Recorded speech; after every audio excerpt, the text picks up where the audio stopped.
وَلَا الْمَرْأَةُ إِلَىٰ عَوْرَةِ الْمَرْأَةِ، نہ کسی عورت کے لیے جائز ہے کہ وہ کسی عورت کے پرائیویٹ پارٹس کی طرف دیکھے۔ اسلام نے تو پردہ پوشی سکھایا ہے کہ نہیں دیکھنا ہے۔ پھر کیا پردہ پوشی ہوئی؟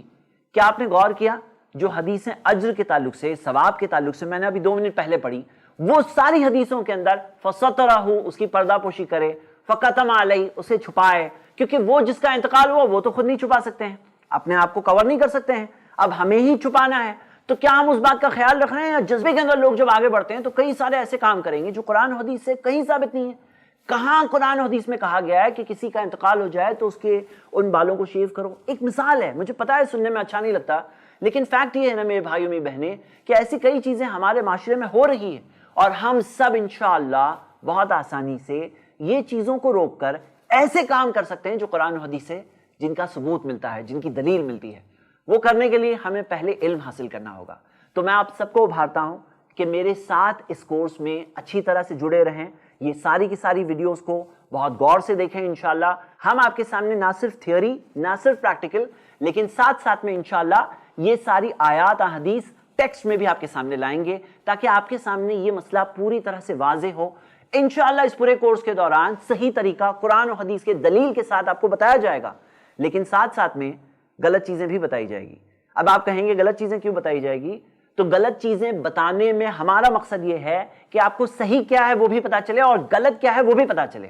کیونکہ ہوتا یہ ہے کہ جب ایک انسان کو غلط چیز نہیں پتا ہوتی ہے، پھر کوئی نہ کوئی ہوتا ہے ساتھ میں اور وہ بولتے ہیں ایسا کرو، یہ کر لو، وہ کر لو، تو لوگ کہتے ہیں کہ ارے ہمارے اس ٹریننگ پروگرام کے اندر ہمیں یہ تو سکھایا ہی نہیں گیا۔ اور کئی بار لوگ صحیح بات سننے کے باوجود پھر بھی غلط چیز کر بیٹھتے ہیں، اس لیے کر بیٹھتے ہیں کیونکہ انہیں یہ نہیں بتایا گیا تھا کہ وہ غلط چیز غلط ہے۔ تو ہم انشاءاللہ یہ پورے کورس کے دوران، یہ اس پورے پروگرام کے دوران تقریباً 100 غلط چیزیں دیکھنے والے ہیں، اور یہ 100 غلط چیزیں بتانے میں ہمارا صرف اتنا مقصد ہے تاکہ ہم وہ چیزوں کو چھوڑ کر وہ کام کیوں نہ کریں جو ثابت ہے۔ ہوتا کیا ہے کہ انسان کے اندر جذبہ لمیٹڈ ہے، اور جب ایک انسان نئی نئی چیزیں کرتا ہے تو کچھ نہ کچھ سنت سے ثابت چیزیں ہاتھ سے چھوٹ جاتی ہیں۔ ایک اور بہت بڑی بات یہ ہے کہ جن کا انتقال ہو رہا ہے ان کو اچھا خاتمہ ملے، اس چیز میں آس پاس والے کئی بار ایک بہت بڑا ذریعہ بن سکتے ہیں۔ صحیح بخاری کی حدیث ہے، پیارے نبی محمد صلی اللہ علیہ وسلم نے فرمایا انما الاعمال بالخواتیم، اعمال کا دار و مدار خاتمے پر ہے۔ جب خاتمہ اچھا ہوگا تو وہ عمل اچھا شمار کیا جائے گا، اگر خاتمہ برا ہوگا تو وہ عمل برا شمار کیا جائے گا۔ مطلب ہمارے سارے اعمال کا، ہماری پوری زندگی کے حساب کا جو دار و مدار ہے وہ خاتمہ ہے۔ اور آپ دیکھیے صحیح مسلم میں حدیث ہے، پیارے نبی محمد صلی اللہ علیہ وسلم نے فرمایا لا يموتن احدکم الا ويحسن باللہ الظن، تم میں سے کوئی ہرگز نہ مرے سوائے کہ اس حال میں کہ وہ اللہ کے بارے میں ایک اچھا گمان لے کر جائے، اللہ کے بارے میں ایک اچھا گمان لے کر جائے، اس حال میں مرے ہو۔ میرے بھائیوں میری بہنیں، کتنی بار ایسا ہوتا ہے کہ آس پاس والے اس مرنے والے کے ذہن میں کتنی غلط باتیں ڈال دیتے ہیں، اسے کتنی ساری غلط باتیں کہتے ہیں، بولتے ہیں کتنا برا ہوا، نوجوان آدمی، آج اس کا انتقال ہو رہا ہے۔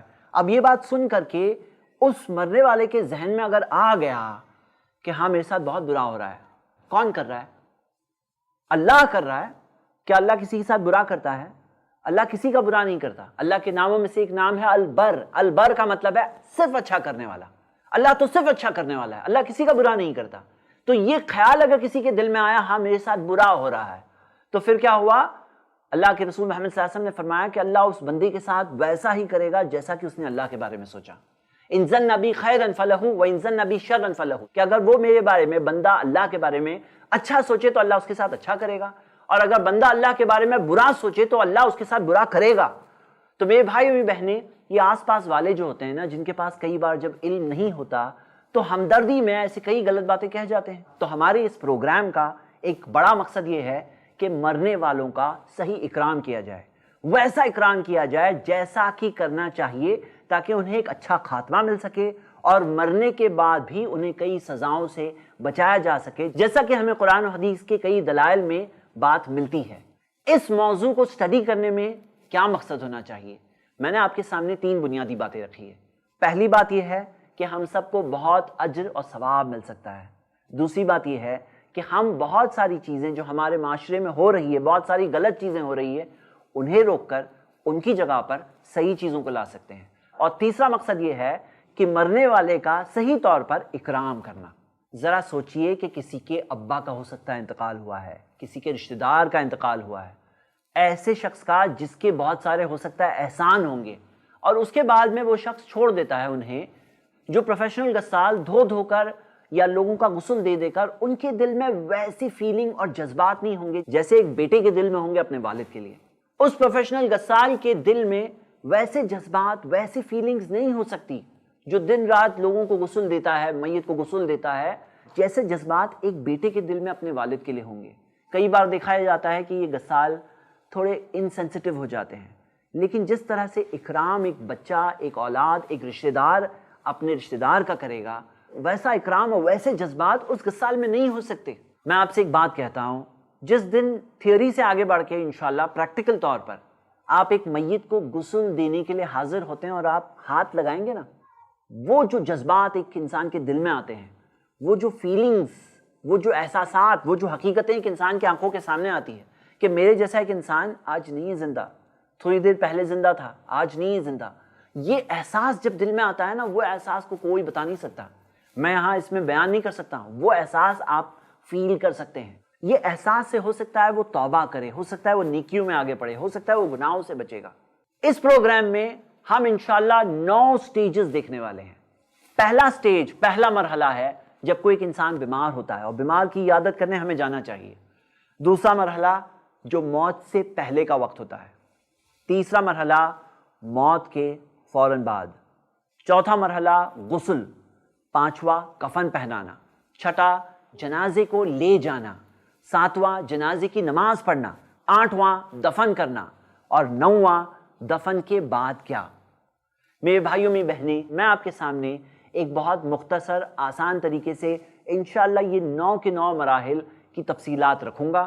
میں آپ سب کو دعوت دیتا ہوں کہ اس چیز میں ساتھ میں جڑے رہیں، علم حاصل کریں اللہ کی رضا کے لیے۔ یہ ساری چیزیں عبادتیں ہیں اور یہ سیکھنے میں بھی ہمیں اجر ملتا ہے۔ ہم اپنا پہلا مرحلہ شروع کر رہے ہیں اور وہ ہے مریض کی عیادت کرنا، مریض کو دیکھنے جانا۔ اگر ہم دیکھنے جائیں گے، کبھی ایسا ہوگا کہ اس کی طبیعت تھوڑی کمزور ہوگی، خراب ہوگی، ریکورنگ ہوگی، یا کبھی ایسا بھی ہو سکتا ہے کہ موت کا وقت ہو۔ مریض کو آخر میں کیوں دیکھنے جائیں؟ میں آپ کے سامنے 8 وجہ رکھ رہا ہوں۔ ہم دیکھتے ہیں کہ آج کل کی اس فاسٹ لائف کے اندر یا اس بزی شیڈیول والی زندگی کے اندر لوگ کئی بار وقت نہیں نکالتے ہیں مریضوں کی عیادت کرنے کے لیے، لیکن اس میں کیا ثواب ہے میں آپ کے سامنے رکھ رہا ہوں، جو ہم سب کے لیے ایک یاد دہانی اور ایک نصیحت کی بات ہے۔ پہلی وجہ، یہ ایک حق ہے مسلمان کا دوسرے مسلمان پر۔ اللہ کے رسول محمد صلی اللہ علیہ وسلم نے فرمایا، حق المسلمی علی المسلمی 6۔ ایک مسلمان کا دوسرے مسلمان پر 6 حق ہوتے ہیں، اور وہ 6 میں سے 2 حق ہے، وَإِذَا مَرِضَ فَعُدْهُ وَإِذَا مَاتَ فَاتَّبِعْهُ۔ جب بیمار ہو تو اس کی عیادت کرو، اور جب وہ مر جائے تو اس کے جنازے کے پیچھے چلو۔ یہ حدیث صحیح مسلم میں ہے۔ دوسری وجہ یہ ہے کہ اللہ کے رسول صلی اللہ علیہ وسلم کا حکم ہے۔ نبی صلی اللہ علیہ وسلم کی حدیث ہمیں ملتی ہے، امرنا النبی صلی اللہ علیہ وسلم ب7 ونہانا عن 7، کہ اللہ کے رسول صلی اللہ علیہ وسلم نے ہمیں 7 چیزوں کا حکم دیا اور 7 چیزوں سے روکا۔ جو 7 چیزوں کا حکم دیا وہ 7 میں سے ایک ہے امرنا بعیادت المریض، ہمیں حکم دیا مریض کی عیادت کرنے۔ تیسری وجہ یہ ہے کہ یہ نبی صلی اللہ علیہ وسلم کی پریکٹیکل سنت ہے۔ زید بن ارقم رضی اللہ عنہ اللہ کے رسول صلی اللہ علیہ وسلم کے بارے میں بتاتے ہیں ہمیں، آدنی رسول اللہ صلی اللہ علیہ وسلم من وجعین کان بعینی، نبی صلی اللہ علیہ وسلم میری عیادت کرنے آئے اس بیماری کی وجہ سے جو میری آنکھ میں تھی۔ ثواب کیا ملتا ہے؟ سنن ابن ماجہ کی صحیح حدیث میں آتا ہے کہ اللہ کے رسول صلی اللہ علیہ وسلم نے فرمایا، من اتی اخاہ المسلم عائدا مشى فی خرافۃ الجنہ، جو اپنے مسلمان بھائی کی عیادت کرنے آئے وہ جنت کے باغات میں سے چلتے ہوئے آیا ہے۔ وَإِذَا جَلَسَ غَمَرَتْهُ الرَّحْمَةُ، اور جب وہ بیٹھ جائے تو اللہ کی رحمت اسے ڈھانپ لیتی ہے۔ اللہ کی رحمت اسے ڈھانپی ہوئی ہوتی ہے، ہم سب اللہ کی رحمت کے محتاج ہیں۔ وَإِن كَانَ غُدْوَةً صَلَّى عَلَيْهِ 70,000 مَلَكٍ حَتَّى يُمْسِيَ، اور اگر صبح کے وقت آیا ہے تو شام تک 70,000 فرشتے اس کے لیے دعا کرتے ہیں۔ وَإِن كَانَ مَسَاءً صَلَّى عَلَيْهِ 70,000 مَلَكٍ حَتَّى يُصْبِحَ، اور اگر شام کا وقت ہو تو صبح تک 70,000 فرشتے اس کے لیے دعا کرتے ہیں۔ سنن ابن ماجہ میں صحیح سند سے حدیث ہے۔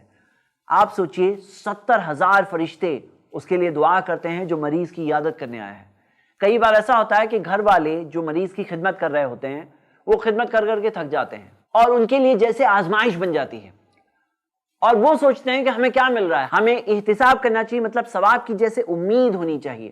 سوچو جو عیادت کرنے آیا اسے 70,000 فرشتے اس کے لیے صبح سے شام تک دعا کرتے ہیں, تو جو دن رات خدمت کرتا ہے اس کے لیے کیا اجر ہوگا. 7ویں فضیلت سنن ابن ماجہ کی ایک حسن حدیث سے ملتی ہے.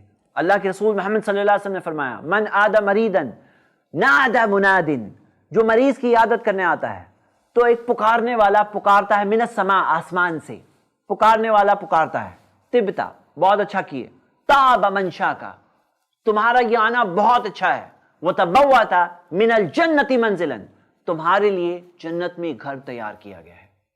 اگر ایک انسان صرف صاف اخلاص والی اللہ کو راضی کرنے والی نیت سے آ جائے تو ہم دیکھتے ہیں کہ جنت کی فضیلت اس آنے والے کے لیے ہمیں بتائی گئی ہے. اور 8ویں فضیلت یہ ہے, اللہ کے رسول محمد صلی اللہ علیہ وسلم نے فرمایا کہ قیامت کے دن اللہ بندے سے پوچھے گا, مرضت فلم تعودنی, میں بیمار تھا تو میری عیادت کے لیے نہیں آئے. تو بندہ پوچھے گا, اللہ میں تیری عیادت کے لیے کیسے آ سکتا ہوں؟ تو اللہ کہے گا, میرا فلاں بندہ بیمار تھا, اگر تو آتا تو مجھے وہاں پاتا. مطلب اللہ تعالیٰ کی رضا ہم پاتے. میرا فلاں بندہ بیمار تھا, اگر تو آتا تو مجھے وہاں اس کے پاس پاتا, مطلب اللہ کی رضا ہم پاتے. تو سوال یہ ہے کہ ہم اللہ تعالیٰ کو قیامت کے دن کیا جواب دیں گے جب اللہ تعالیٰ ہم سب سے یہ سوال پوچھے گا؟ وہاں جانے کے بعد کیا کرنا ہے, میں آپ کے سامنے 3 باتیں رکھنا چاہتا ہوں. جب کسی بیمار کے پاس ہم جائیں تو 3 چیزیں ضرور کریں. سب سے پہلی چیز, انہیں تسلی دینا اور صبر کی تلقین کرنا. سورۃ العصر میں اللہ تعالیٰ نے فرمایا, والعصر ان الانسان لفی خسر, وقت کی قسم اللہ نے کھائی ہے, کہا ہے کہ ان الانسان لفی خسر, یقیناً انسان نقصان میں ہے, خسارے میں ہے, الا الذین آمنوا, سوائے ان کے جو ایمان لے آئے, وعملوا الصالحات, نیک کام کیے, وتواصوا بالحق, حق کی تلقین کی, وتواصوا بالصبر, صبر کی تلقین کی. ہمیں صبر کی تلقین کرنا چاہیے. اللہ کے رسول صلی اللہ علیہ وسلم جب کسی بیمار کے پاس جاتے تو کیا کہتے ہیں آپ کو پتہ ہے؟ حدیث ہے صحیح بخاری کی, نبی صلی اللہ علیہ وسلم فرماتے, لا باس طہور انشاءاللہ, کوئی فکر کی بات نہیں, گناہ معافی ہوں گے انشاءاللہ, گناہ معاف ہوں گے. انہیں یہ تسلی دے رہے ہیں, گناہ معاف ہو رہے ہیں, فکر کی بات نہیں ہے, مومن کے ساتھ کچھ برا نہیں ہوتا ہے. اللہ کے رسول صلی اللہ علیہ وسلم نے ہمیں یہی تعلیم دی, یہی بات ہمیں ان تک پہنچانا چاہیے. انشاءاللہ کچھ پرابلم نہیں, انشاءاللہ سب ٹھیک ہو جائے گا, طہور انشاءاللہ, گناہ معافی ہوں گے انشاءاللہ. اور اللہ کے رسول صلی اللہ علیہ وسلم نے فرمایا, صحیح مسلم کی حدیث ہے, پوائنٹ نمبر 2, اذا حضرتم المریض, جب تم کسی مریض کے پاس حاضر ہو, او المیت, یا میت کے پاس حاضر ہو, فقولوا خیرا, صرف اچھی باتیں کہو. فإن الملائکۃ یؤمنون علی ما تقولون, جو تم کہتے ہو اس پر فرشتے آمین کہتے ہیں. فرشتے جو ہم کہہ رہے ہیں اس پر آمین کہتے ہیں. یعنی کہ اگر کوئی کہے کتنا برا ہوا تو فرشتے کیا کہہ رہے ہیں؟ آمین. یعنی کہ ہمارا آنا ان کے لیے خیر لانے کا ذریعہ ہوا یا شر کا ذریعہ ہوا, ہم خود سوچیں. تو ہمیں بولنا چاہیے ایسی باتیں جو اچھی ہو. فرشتے کیا کرتے ہیں؟ آمین. یہ ہمارا پوائنٹ نمبر 2 ہے. فرسٹ پوائنٹ کیا ہے کہ انہیں صبر کی تلقین کرنا. دوسری بات کیا ہے؟ صرف پازیٹیو باتیں کہنا چاہیے, وہاں پر نیگیٹو بات کہنا نہیں چاہیے, کیونکہ یہ تقدیر کا فیصلہ ہے. آسمان اور زمین کے بننے کے 50,000 سال پہلے سے لکھا ہوا تھا کہ فلاں آدمی کو بیمار پڑنا ہے, فلاں کا انتقال ہونا ہے. کوئی اس چیز کو روک نہیں سکتا, جو ہونا تھا وہ ہونا تھا. ہم یہ کر سکتے ہیں کہ اب کیا کریں, اب ہمارا ری ایکشن کیا ہو. اب انہیں صبر کرنا چاہیے, اب گھر والوں کے اندر صبر ہونا چاہیے. یہ بہت اہم بات ہے. یہ دوسری بات ہے.